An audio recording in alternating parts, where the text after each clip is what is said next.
1절에서 13절, 마태복음 25장 1절에서 13절까지 말씀 우리 한 절씩 교독하시고 마지막 13절은 함께 합독하겠습니다. 1절입니다. 그때에 천국은 마치 등을 들고 신랑을 맞으러 나간 10 처녀와 같다 하리니 그 중에 5은 미련하고 5은 슬기 있는 자라. 미련한 자들은 등을 가지되 기름을 가지지 아니하고 슬기 있는 자들은 그릇에 기름을 담아 등과 함께 가져갔더니 신랑이 더디 오므로 다 졸며 잘세. 밤중에 소리가 나되 보라 신랑이로다 맞으러 나오라 하매 이에 그 처녀들이 다 일어나 등을 준비할세. 미련한 자들이 슬기 있는 자들에게 이르되 우리 등불이 꺼져가니 너희 기름을 좀 나눠달라 하거늘 슬기 있는 자들이 대답하여 이르되 우리와 너희가 쓰기에 다 부족할까 하노니 차라리 파는 자들에게 가서 너희 쓸 것을 사라 하니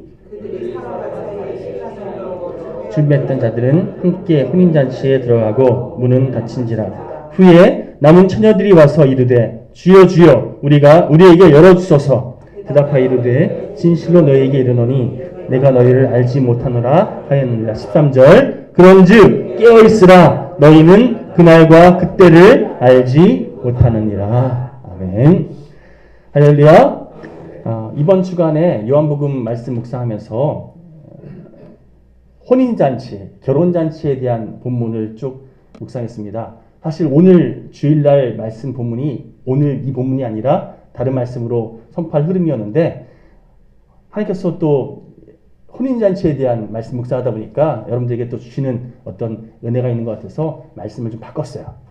어쨌든 오늘 말씀을 통해서 하나님께서 우리 한 사람 한 사람에게 주시는 뜻이 무엇인지 함께 분별하고 그 말씀을 우리 삶 가운데 온전히 이루어가는 복된 예배자들 되시기를 간절히 축원드립니다.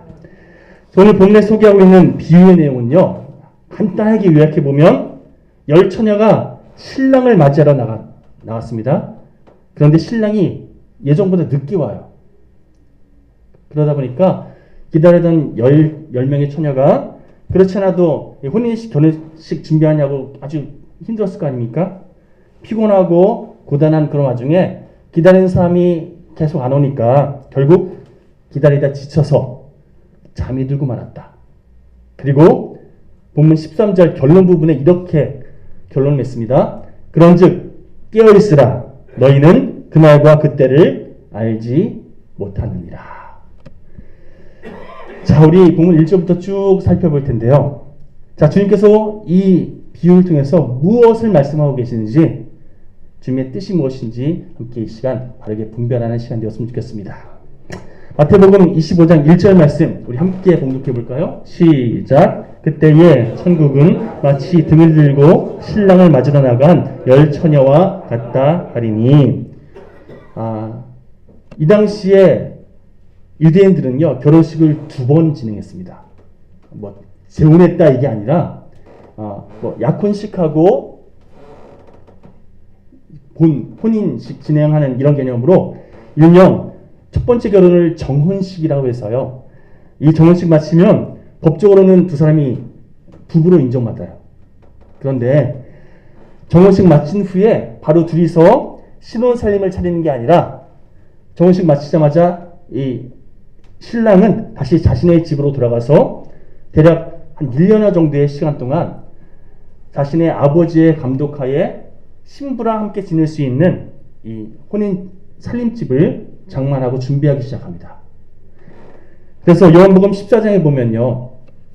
예수님께서 이러한 이스라엘 백성들의 결혼 예식을 그렇게 근간해서 본인이 십자가의 대속제물 되시기 위해서 이제 십자가를 달리기 전에 제자들에게 마지막 교훈을 주실 때 이런 말씀 하시지 않습니까? 내가 이제 너희를 위하여 처소를 예배하러 가노니 내가 너희를 위해서 함께 거할 처소를 예배하러 간다. 이 혼인 예식의 이런 흐름 가운데서 주님께서 말씀하시는 거죠. 자, 그러면 이렇듯 신랑이 처소를 예배하는 동안 신부는 뭘 하냐?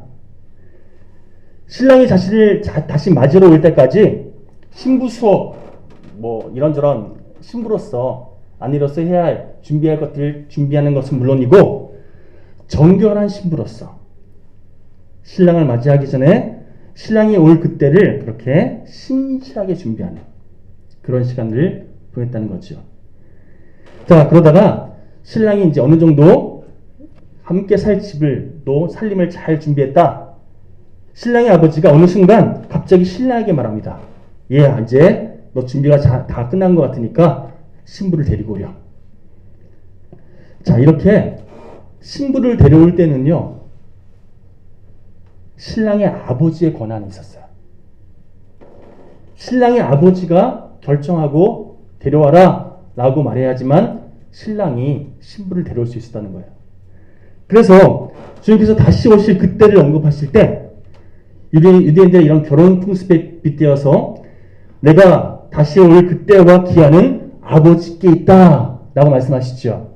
이게 이런 배경을 잘 모르는 우리들은요, 간혹 이 주님 말씀을 오해해서 때와 기한은 주님은 모르시고 하나님 아버지만 아시는구나 이렇게 잘못 오해하지만, 유대인이었던 제자들은요, 이 주님의 말씀 딱 듣고 나서 어떻게 깨달았냐면, 그때가 언제인지에 대해서는 신경 쓰지 말라고 하시는구나. 아버지께서 알아서 결정하시니까 우리는 다만 주님의 신부된 우리들은 주님 다시 오실 그때를 기다리면서 다만 정절을 지키고 신부로서 준비할 것들 잘 준비하라고 말씀하고 계시는구나, 이렇게 이해했다는 거예요. 그러니까 여러분, 그 당시의 어떤 시대적 상황과 어떤 문화 잘 이해하지 못하고 그냥 문자 그대로 받아들이면요, 이 주님의 말씀이 또 성경의 말씀이 잘못 해석되는 경우들이 생겨요. 자, 오늘 본문 내용으로 다시 돌아와서 이제 신랑이 신부를 맞이하러 오고 있다는 소식이 신부집에 전해졌어요. 신랑 맞이하기 위해서 신부집에서 바빠지지 않겠습니까? 특히 당시에 신부 들러리들은요, 신랑이 오는 길을 밝혀주는 것부터 시작해서 본격적으로 신부의 결혼식이 밤새도록 흥겹게 진행되게끔 등불을 준비하는 역할을 그렇게 감당했는데요. 본문 1절은요, 이 신부 들러리들이 신랑을 맞이하러 가는 이 장면, 바로 이 부분을 소개하고 있는 대목이에요.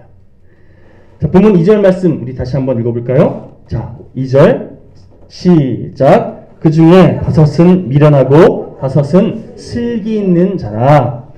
신부 들러리로 처녀 10명이 있었는데, 그중 오늘 본문 보시면 그들을 두 그룹으로 구분하지요. 소위 슬기로운 처녀와 미련한 처녀, 이렇게 두 부류로 구분하시더라는 겁니다. 그 기준이 무엇인가? 우리 본문 3절부터 4절까지 말씀 다시 한번 읽어볼까요? 시작. 미련한 자들은 등을 가지되 기름을 가지지 아니하고 슬기 있는 자들은 그릇에 기름을 담아 등과 함께 가져갔더니. 자, 한마디로 슬기로운 처녀들은요, 등불만 준비한 게 아니라 여분으로 기름이 떨어지면 기름을 채울 수 있도록 기름까지 준비했고요. 미련한 처녀들은 달랑 등불만 준비한 거죠. 물론 당장 어느 정도 이 등불을 밝혀줄 수 있는 기름이 이 등불 안에 있었을 거예요. 그러나 밤새도록 그 등불을 지펴줄 여분의 기름을 준비하지 않은 거지요. 여러분, 유대인의 결혼식은요, 우리 새벽 예배 때 함께 이야기 말씀드렸던 것처럼 짧게는 일주일, 좀 넉넉한 그런 집안은 한 달 가까이 결혼식 축하하면서 잔치를 벌였습니다. 자, 그러면 특별히 첫째 날 신랑이 신부를 맞이하러 온 그날 얼마나 성대한 그런 혼인잔치가 시작되겠습니까? 그래서 그날 밤새도록 불을 밝히고 밤새도록 축하하고 축복하면서 함께 흥겨운 시간들을 보내게끔 이렇게 등불이 필요했다는 거예요. 그래서 미련한 이 5 처녀는요, 밤새도록 불을 지펴줄 등불은 준비했는데 등불이 밤새도록 불을 지필 수 있도록 여분의 기름을 준비하지 않았다는 거죠.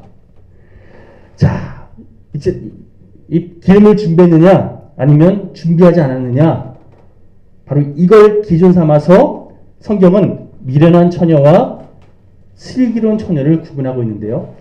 자, 계속해서 오늘 본문 5절입니다. 우리 5절 시작.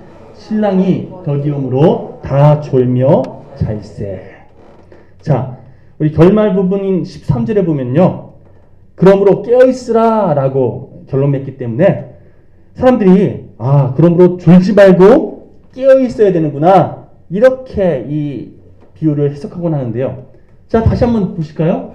슬기로운 5처녀는 자지 않았고 어리석은 5처녀만 졸고 잤다. 이렇게 기록되어 있습니까?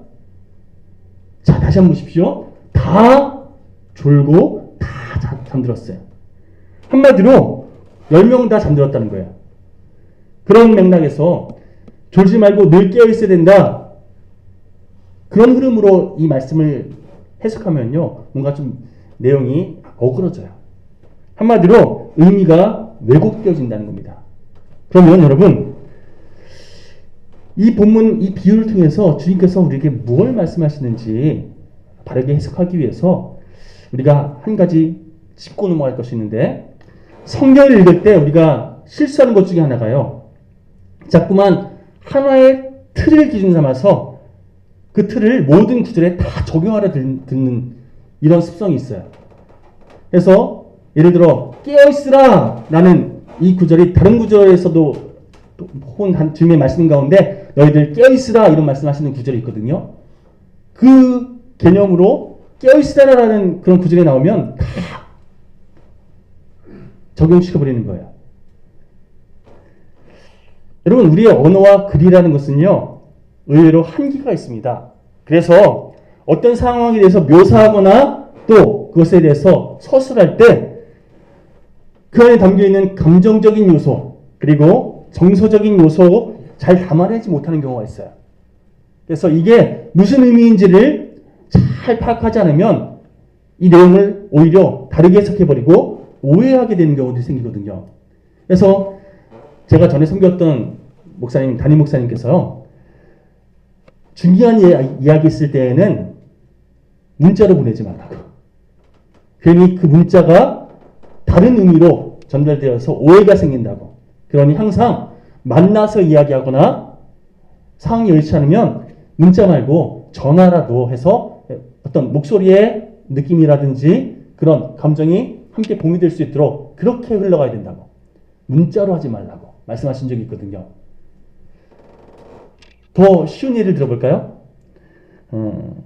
어떤 아이가 일기에 요즘에 선혜가 매일 그림 일기를 하는데요. 일기에 이렇게 썼습니다. 오늘 친구와 싸웠는데 내가 이겼다. 집에 와서 엄마한테 얘기했는데 엄마가 잘했다라고 말씀하셨다. 자, 이 아이의 그 일기를 읽고 나서 여러 가지 해석을 할 수 있지만 크게는 두 가지로 해석할 수 있죠. 엄마가 너 싸워서 이겼으니 잘했다. 그래, 지는 것보다 이긴 게 좋아. 이렇게 칭찬했다라고 해석할 수도 있고요. 또 아예 반대로 야, 왜 싸우니? 잘했다. 이렇게 해석할 수 있죠. 똑같은 문장에 대해서 전혀 다른 의미로 해석되어진다는 거죠. 그 상황 속에서 엄마가 어떤 마음으로 어떤 감정으로 얘기했는지 바르게 분별하지 않으면 이 내용이 전혀 다르게 해석된다는 거예요. 이해되시죠? 성경도 마찬가지입니다. 주님께서 무슨 마음으로 어떤 뜻으로 이 말씀하고 계신지 분별하지 않으면요, 우리가 왜곡해서 해석하게 돼요. 잘못 내가 기준된 내 생각으로 그것을 해석하기 마련이라는 거죠. 성경은 그렇게 해석하면 안 된다는 겁니다. 자, 어쨌든 같은 해석의 틀로 천편일률적으로 똑같이 적용해서 말씀을 해석하려 드는 건 위험하다 말씀드렸죠. 오늘 그런 맥락에서 깨어있으라 라고 말씀하신 이 구절, 졸지 말고 그래서 깨어있어야 된다, 이렇게 해석하는 것은 오늘 본문의 흐름 가운데 좀 문제가 있다, 잘못된 적용이다 라고 제가 먼저 말씀드리면서, 여러분 한번 생각해 보십시오. 신랑이 신부를 데리고 온다는 소식을 듣고 하루 종일 신부를 도와서 들러리로 그렇게 함께 신경 썼던 이 신부의 들러리들이 더군다나 이제 저녁쯤이 되었으니까 얼마나 피곤했겠습니까? 근데 목이 빠져라 기다리는데도 불구하고 신랑이 안 와요. 여러분 세상에서 가장 힘든 게 기다리는 사람이 안 오는 그 시간 동안 기다리는 게 힘들다면서요. 이제 나올까 저제 나올까 하면서 오늘 안 오는 거 아니야? 이러면서 언제까지 기다려야 되나 싶은 마음으로 기다리다 보니까 하나둘씩 지쳐서 꾸벅꾸벅 졸기 시작하고 한 명이 졸면 이 영향이 계속 가잖아요. 어느 순간 다 같이 졸고 잠들어 버렸다는 거죠. 여러분 그렇지 않아도 피곤한 상태에서 기다리는 사람이 안 오니까 지쳐서 육신의 피곤함을 이기지 못하고 다 잠들었다. 이런 맥락에서 오늘 본문의 흐름을 한번 살펴보자는 거죠. 사실 성경의 다른 구절에서 아까 말씀드렸던 것처럼 깨어있으라, 늘 깨어있으라, 잠들지 말아라, 언제나 주님과 동행하라, 이런 말씀으로 주님 말씀하시는 구절이 있거든요. 한번 찾아볼까요? 양 얘기 나온 김에 그런 구절이 어디에 있는지. 자, 마가복음 13장 35절에서 37절까지 말씀 함께 읽어볼게요. 시작. 그러므로 깨어있으라. 집주인이 언제 올는지, 혹 저물 때일는지, 밤중일는지, 닭올 때인지, 새벽일는지 너희가 알지 못함이라. 그가 호련히 와서 너희가 자는 것을 보지 않도록 하라. 깨어있으라. 내가 너희에게 하는 이 말은 모든 사람에게 하는 말이니라 하시니라. 깨어있으라. 잠들지 말아라. 영적으로 깨어있으라. 이 말씀을 여기서는 하고 있어요. 그러나 아까 말씀드린 것처럼 성경을 똑같은 틀로 해석하면 안 된다고 말씀드렸지요. 오늘 본문은요, 우리 본문 5절에서 살펴본 것처럼 모두가 다 잠들어 있었거든요. 그러니 적어도 이 열처녀 비유에 관한 한 잔고로 인해서 너희들 왜 잤냐? 깨어있어야 된다. 이런 얘기하는 건 아닌 것 같아요. 그렇죠? 본문 5절 말씀은요, 한마디로 정의했을 때 예수님은 누구도 예측하지 못하는 그때에 오신다. 그러니 우리가 지쳐서 주님 오시는 그때를 언제인지 몰라서 그렇게 잠들 때도 있을 수 있다.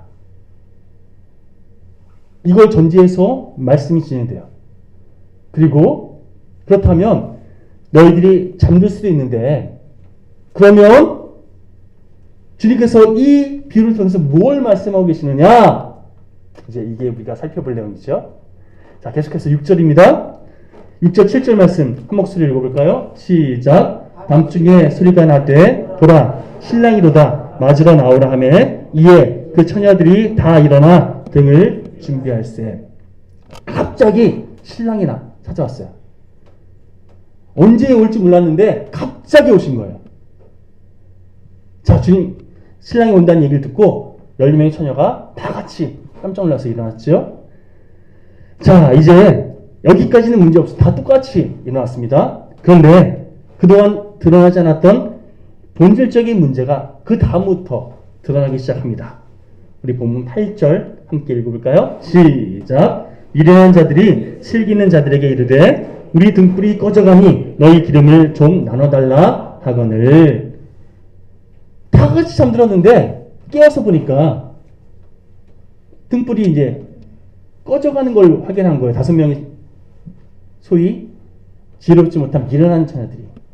그래서 소위 지혜롭다라고 정의하고 있는 처녀들에게 부탁을 하죠. 우리에게 좀 기름을 나눠달라고. 우리 꺼질 것 같다고. 큰일 났다고. 다급해서 부탁을 하니까 여러분 그러면 인지상정으로 나눠줘야 되잖아요. 그런데 소위 지혜롭다는 처녀들이 나눠졌습니까? 나눠지 않았습니까? 자, 본문 9절 말씀 함께 읽어볼까요? 시작. 슬기는 자들이 대답하여 이르되 우리와 너희가 쓰기에 다 부족할까 하노니 차라리 파는 자들에게 가서 너희 쓸 것을 사라 하니. 하루 종일 같이 잔치 준비했고 또 같이 고생한 사이예요. 그러면 말씀드린 것은 인지상정으로 함께 나눠주면 되는 거잖아요. 그런데 칸칼의 그 부탁을 거절하더라는 거예요. 그럼에도 불구하고 이렇게 모질게 보이는 처녀들을 성경은 지혜롭다라고 정의하고 있는 이유가 뭘까요? 여러분, 예수님의 이 비유를요, 우리 인간적인 상식이나 경험으로 또 윤리적인 도덕적인 잣대로 해석할 것이 아니라 영적인 코드로 과연 주님께서 뭘 말씀하고 계시는지 하나님의 관점으로 해석할 필요가 있습니다. 그래야 쓸데없는 오해 없이 바르게 해석할 수 있다는 거죠. 자, 엄밀히 말해서 성경의 모든 구절이 다 마찬가지입니다.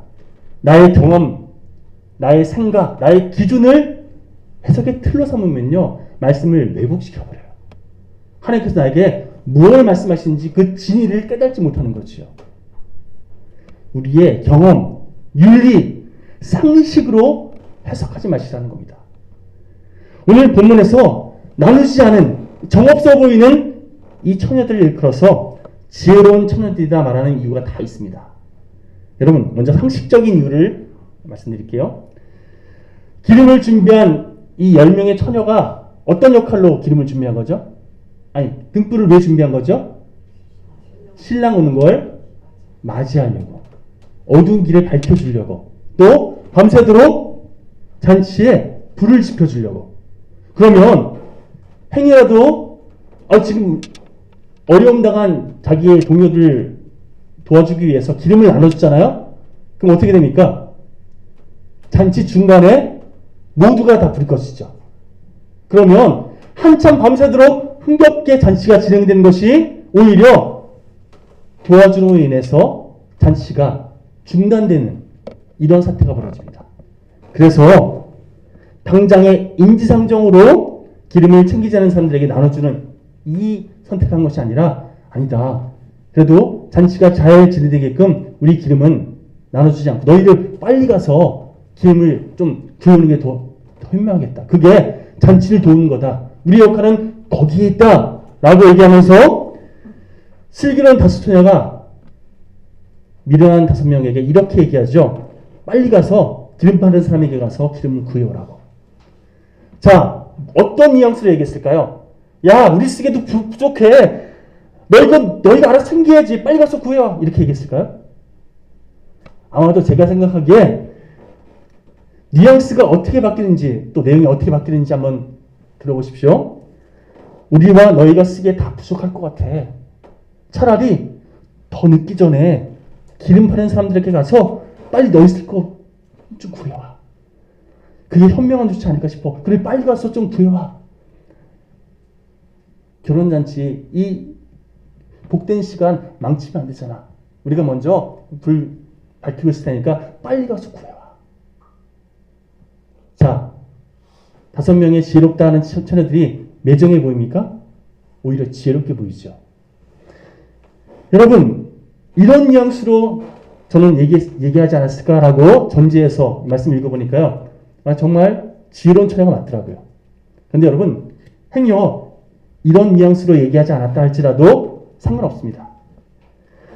앞서 말씀드린 것처럼 성경을 우리의 상식으로, 우리의 도덕적 윤리적인 기준으로 해석할 게 아니라 영의 눈을 들어 해석할 필요가 있는데, 자, 영의 눈을 들어서 이 부분을 다시금 바라보면요, 자, 먼저 10절에서 11절 내용을 가만 살펴보시면, 여러분, 그 미련한 처녀들이 기름을 구해온 것 같습니까? 구해오지 못한 것 같습니까? 내용을 보니까 어쨌든 문맥상 구해온 것 같아요. 그래서 서둘러서 이제 구해왔으니까 문 열어주세요 라고 얘기하는 그런 내용들이 흘러가요. 그럼에도 불구하고 이미 구하러 간 사이에 신랑은 도착했고요. 자, 신랑이 기다리는 상황이 낀 거잖아요. 그래서 먼저 들어가서 잔치가 진행됐고 문이 닫혀버렸습니다. 그리고 그 문에 열어달라고 아무리 두들겨 보지만 이미 때를 놓쳤다고, 너희들은 나와 상관없다고 그렇게 들어보내지 못하는 이런 장면들이 그 다음에 쭉 이야기되지요. 여러분, 마태복음 25장 13절 말씀을 그런 맥락에서 다시 한번 살펴보십시오. 우리 함께 읽어볼까요? 시작. 그런즉 깨어있으라. 너희는 그 날과 그 때를 알지 못하느니라.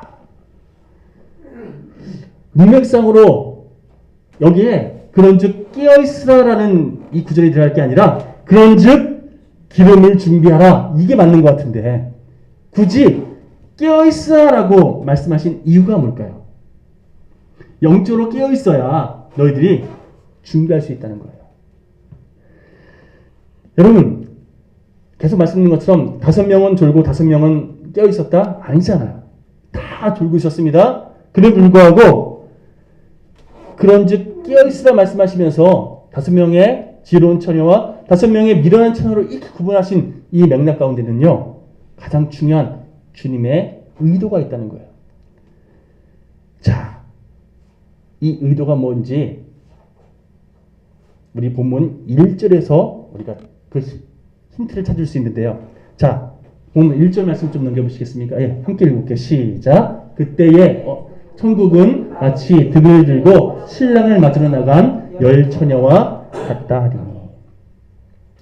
마태복음 저자는요, 이 그때에 아니면 그러므로 아니면 그래서 이런 접속사를 통해서 이 구절, 이 내용들에 대해서 어떤 정의를 할 때 앞의 내용과 함께 살펴보게끔 항상 이 접속사를 통해서 뭔가 중요한 얘기를 하는 이런 기록을 했습니다. 그런 맥락에서 이 그때라는 단어가 나오거나 아니면 그러므로라는 단어가 나오면요, 항상 이 내용과 앞의 내용을 함께 살펴봐야 돼요. 저희가 오늘 본문 내용보다 앞의 내용 쭉 다 살펴보면 너무 시간이 부족하니까 가장 중요한 핵심이라 할 수 있는 우리 마태복음 24장 40절에서 42절 이 앞의 내용 중에 오늘 본문의 내용과 가장 유사성이 있고 가장 핵심인 그 본문을 좀 찾아봐서 함께 살펴보도록 하겠습니다. 마태복음 24장 40절에서 42절 시작. 그때에 두 사람이 밭에 있음에 한 사람은 데려가고 한 사람은 버려둠을 당할 것이요 두 여자가 맷돌질을 하고 있음에 한 사람은 데려가고 한 사람은 버려둠을 당할 것이니라. 그러므로 깨어있으라. 어느 날에 너희 주가 임할는지 너희가 알지 못함이니라. 아멘. 자, 오늘 본문에서 함께 살펴본 열처녀의 비유와 구조적으로 비슷하죠. 한 부리는 택함 받았고 한 부리는 버려짐을 당하고 그러므로 깨어있으라. 이렇게 결론 맺어요. 여러분, 두 사람이 밭에서 일했는데 한 사람은 열심히 일 안 해서 버려짐 당했고 한 사람은 열심히 일해서 택함 받았다. 이것도 아니에요. 두 사람이 밭에서 같이 일하고 있었는데 한 사람은 택함 받았고 한 사람은 버려짐 당했습니다. 똑같이 맷돌질을 하고 있었는데 누가 더 열심히 일했고 못했고 이 개념이 없고 그냥 한 사람이 택함 받았고 한 사람은 버려짐 당했다. 그러면서 깨어있으라 라고 말하고 있습니다. 또 열처녀의 비유도 마찬가지로 한 부류는 버림당하고 한 부류는 택함을 받습니다. 자, 같은 맥락에서 이 비유를 쭉 살펴보면 결론적으로 깨어있으라 라고 하는 이 문장을 통해서 주님의 뜻이 무엇인지 주님의 온전하신 뜻에 대해서 분별할 수 있는 그 키워드를 찾아볼 수 있는데요. 자, 오실 주님을 위해서 기름을 준비한 인생인가? 똑같이 일한다 할지라도 주님을 바라보며 준비된 그것이 있는 삶인가? 이것이 택함받는 것과 택함받지 못하는 것의 기준점이 됐더라는 거예요. 여러분, 하나님의 섭리를 정말 의지하고 살아가는 인생은요, 인간적인 기준으로 봤을 때 똑같아 보이는 저 사람과 저 사람은 이 사람은 똑같이 사는 것 같은데 그런데 주님의 기준으로는요, 이 사람은 기름을 준비한 인생이고 이 사람은 기름을 준비하지 않은 인생, 이 기준점이 있을 때 주님께서는요, 기름을 준비하지 않은 인생은 넌 나 모른다. 나도 너 모른다. 말씀하시고 기름을 준비한 인생을 택하시고 그 인생 가운데 함께 주님의 은혜에 동참하게끔 허락하시더라는 겁니다. 여러분, 예비함 없는 인생, 결정적인 순간에 그 예비함이 드러나게 되어 있다는 거예요. 결정적인 순간에 우리의 믿음이 정말 주님의 뜻 안에서 바르게 드러나느냐, 이것이 우리 삶 가운데 기준점이 됐다는 겁니다. 여러분, 언제든지 신랑을 맞이할 수 있는 그런 기름이 준비되어 있는가? 똑같이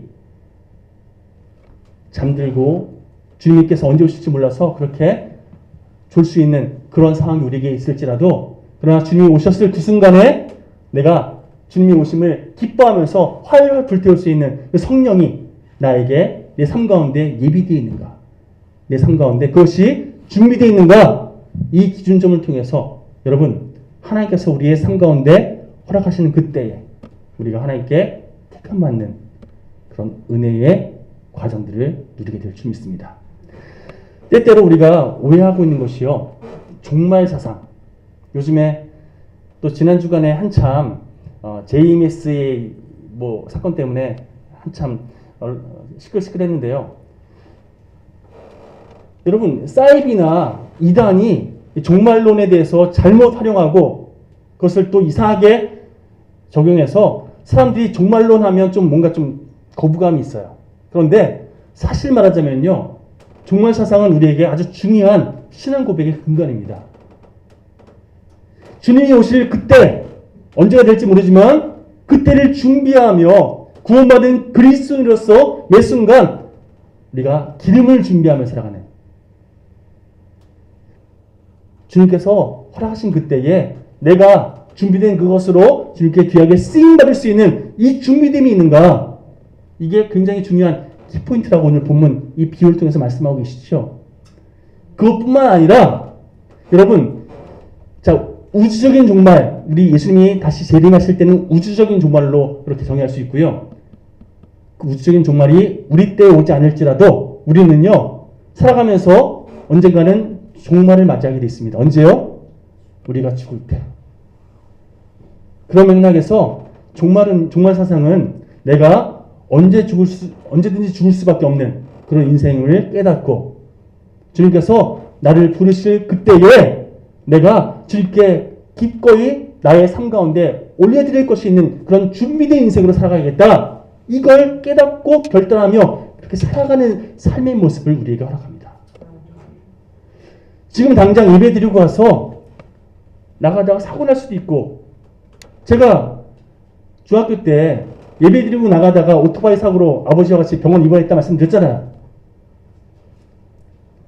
얼마든지 어려움 당할 수 있는 것이 우리의 인생일지인데, 그러나 여러분, 우리가 그런 내 삶의 끝이 언제가 있음을 깨닫고 매 순간순간을 종말 사상, 나는 언제든지 주님께서 내 목숨을 거둬갈 수 있는 그런 삶을 살고 있어.